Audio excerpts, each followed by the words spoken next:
Burundi might only be a small country.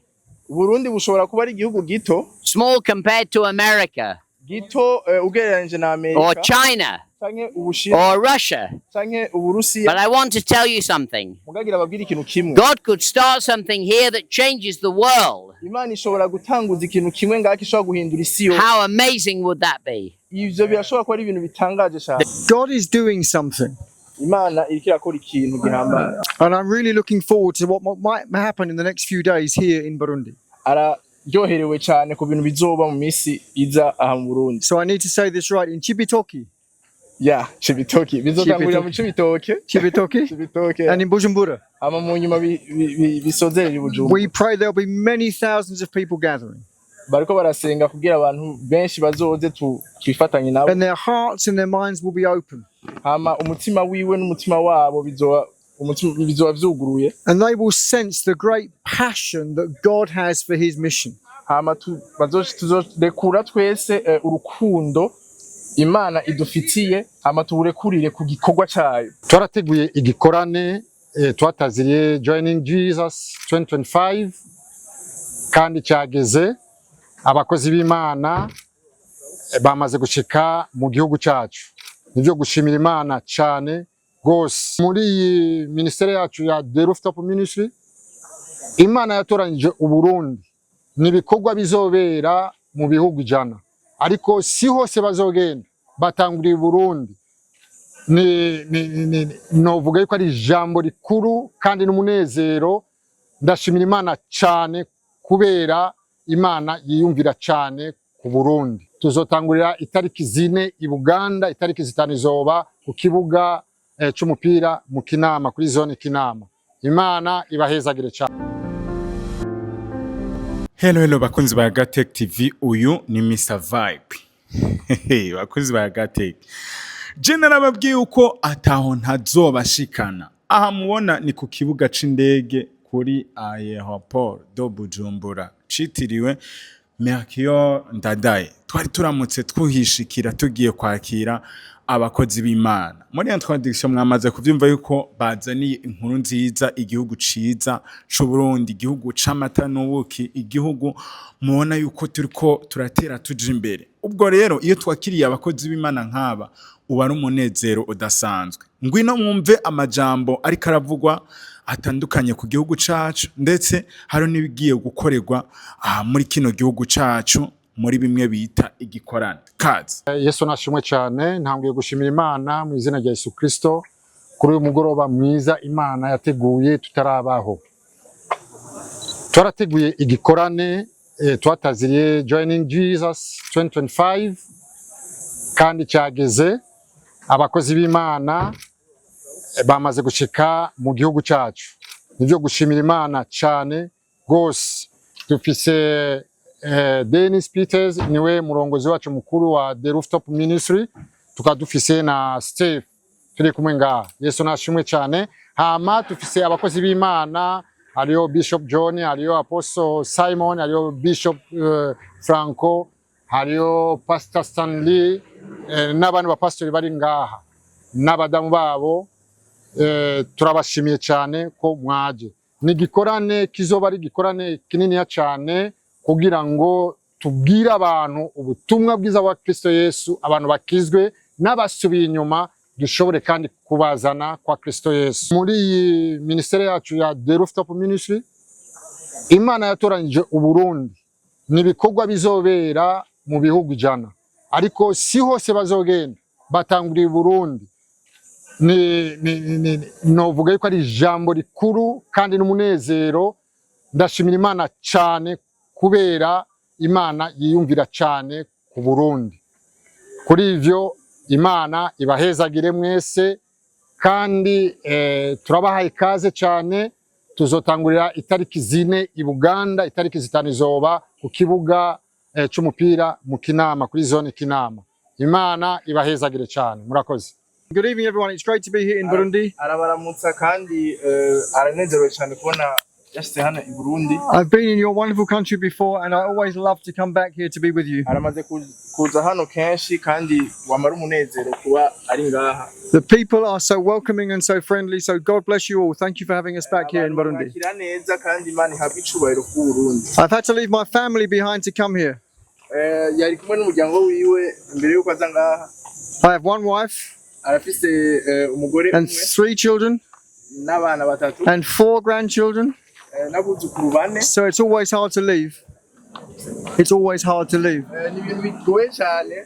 But it is great to be here with you. Mugabo aranezerewe cyane kubona ari ngaha. For part of what we call joining Jesus 25. Ico yita rero joining Jesus 25. It's already begun in other countries. Byaratanguye ahandi hantu. Already in Zambia Byaratanguye muri Zambia. and also in Namibia.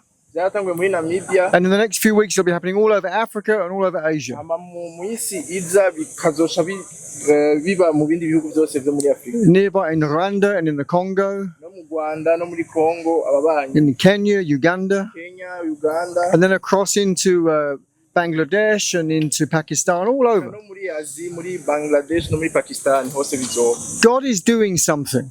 Imana iriko irakora ikintu gihambaye. Araryoherewe cyane ku bintu bizoba mu misi iza aha mu Burundi. So I need to say this right. In Chibitoke, Yeah, Chibitoke. Bizotangurira mu Chibitoke. Chibitoke, and in Bujumbura, Ama mu nyuma bisozerera i Bujumbura. we pray there'll be many thousands of people gathering.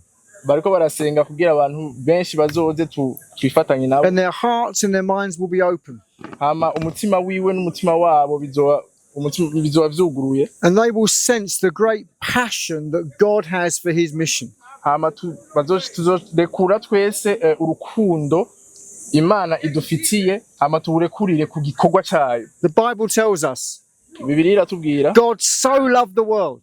Imana yarakunze isi. He doesn't just love it a little bit. Ntiyakunze gatoyi, He so loves it. yarakunze He cyane. loves it hugely.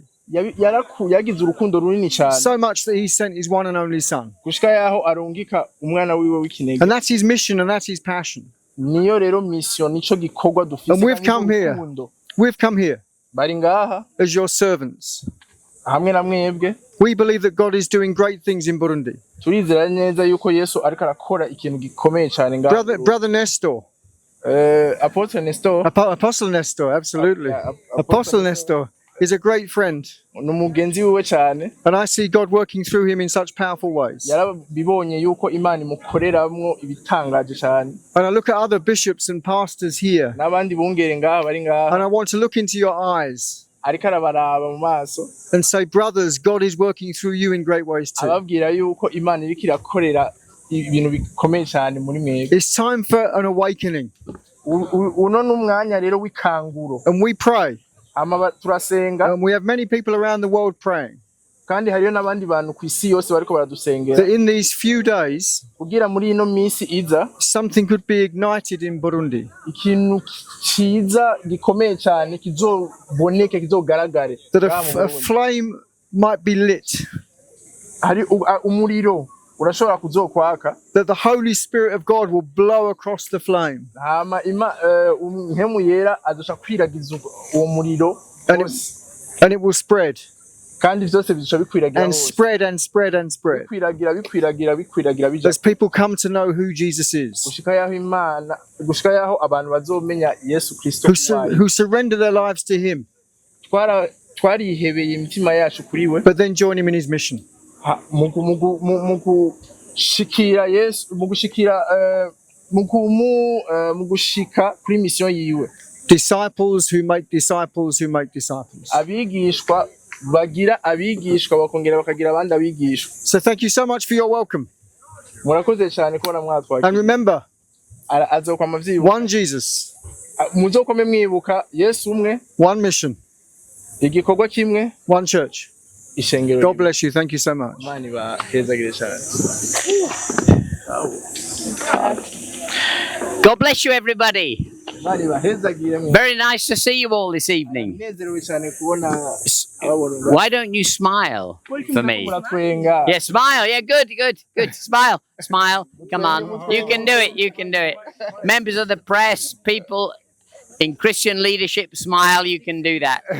We are glad to be here in Burundi. bararyohewe cyane kubona bari ngaha mu Burundi. We're glad to share the good news of Jesus. Bararyohewe kuzubona bazoza gukwiragiza We are serving you. baraje gukorera Imana ngaha. Burundi might only be a small country, Burundi bushobora kuba ari igihugu gito, small compared to America gito ugereranije na or Amerika China canke Ubushinwa or Russia. canke Uburusiya. But I want to tell you something. Mugagira babwira ikintu kimwe. God could start something here that changes the world. Imana ishobora gutanguza ikintu kimwe ngaho ishobora guhindura isi yose. How amazing would that be? Ivyo birashobora kuba ari ibintu bitangaje cyane. That God would speak in this nation, Imana izovuga biciye muri iri hanga. helping people discover who Jesus is Bafashe abantu kumenya Yesu Kristo wari. and encouraging to share Jesus with others. Hama mwongere mubankuraje kwiragiza inkuru nziza ya Yesu Kristo. Turamukije amahoro y'Imana, natwe turanezerewe cyane kubw'uyu mwanya n'iyi saha nziza kuri uyu munsi w'itariki imwe z'ukwezi kw'icumi umwaka w'2025 kwakira abakozi b'Imana beza nk'aba batoranijwe n'Imana kugira ngo babe mu gihugu cyacu cy'u Burundi. We are so happy to receive the man of God chosen by God here in Burundi. Subwa mbere tubakira. It's not the first time to welcome you in this country. Tumaze kubakira inshuro zitari nkeya. It's not the first time, but many time you visit us. Kandi twababonyemwo ijambo ry'Imana riri mu kuri. And we saw the true word of God from umaze kumva iki civugo Yesu umwe igikorwa kimwe n'ishengero rimwe. When you realize that word, there's one church, one Jesus, ni civugo ciza cyane. Is a good word. Gituma ishengero riba rimwe. That make church the unit it made the unit in church. Kandi turizeye yuko tuzokwakira abantu benshi muri ibyo bikorane bibiri. And we believe that we're going to receive many people in Amen. that event. Kubera igikorane twaragiteguye neza cyane. We prepare very well the conference. Kandi aho kizokorekera hose umutekano urakwiyumeze neza cyane. Everywhere there is security. Kandi bariteguye no kubakira. And the people are ready to receive. Mu Cibitoki, in Cibitoki, na Bujumbura. And here in Bujumbura. Rero kubw'ivyo so turabahaye ikaze. For that reason we welcome you. Kaze mu izina rya Yesu Kristo. You are most welcome in the mighty name of Jesus. Imana izibarongore. May God biciye kuri mpwemu yera. May God lead you through the Holy Spirit. Imana ibahezagire.